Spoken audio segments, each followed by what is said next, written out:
No, but I'm glad to be here. So much enjoy this meeting. I was hearing Martin Luther King's voice, but I was looking at somebody else. I really love Black history because you have to know where you come from to know where you're going. One of the greatest things that we, as young Black men and women, that we have to learn is our history. History causes you to have pride about yourself in the present. And when you don't have pride about the present, it's because you don't know what happened in the past. Yeah. And when you think about what all was paid for you to have the freedoms and the liberties that you have today, you will have a different demeanor about yourself. Amen. And so every year we celebrate Black History Month. We go back and we look at the pain, and we look at the struggle of Black American history.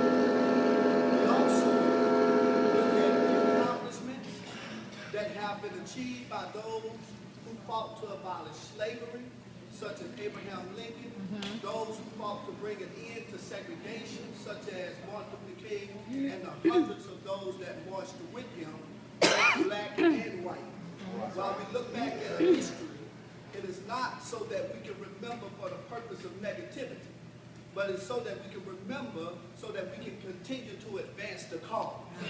Martin Luther King fought for civil rights for Black America, but his biggest fight was for the same fundamental principle that was laid down by the founding fathers of this great country in which we live in, that all men are created equal. I believe that if Martin Luther King was a Hispanic or a Jew or any other race, that he would have fought for the rights of any race, because the content of his character would not let him be quiet while injustices are being done or doing anything. So Martin Luther King said, and I quote, "Our lives begin to end the day that we become silent about things that matter." Amen.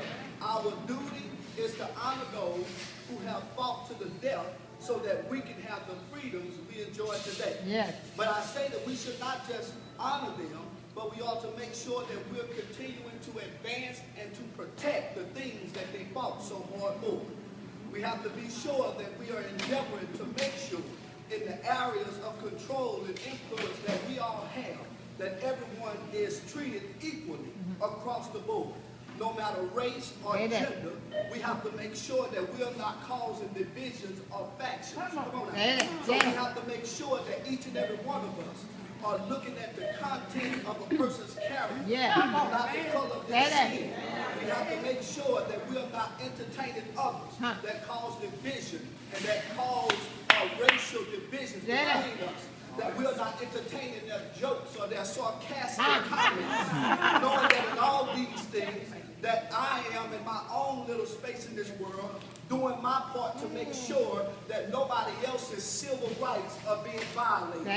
Amen. I'm in my own way, in my own small world, making sure that they are not discriminated against by having the right to choose who they would marry, no matter the color of their skin. I want to make sure that I am in my own way, making sure that I am creating an environment or an atmosphere so that no matter what color an individual are, that they can enjoy the liberties that this great country has allowed for us to enjoy.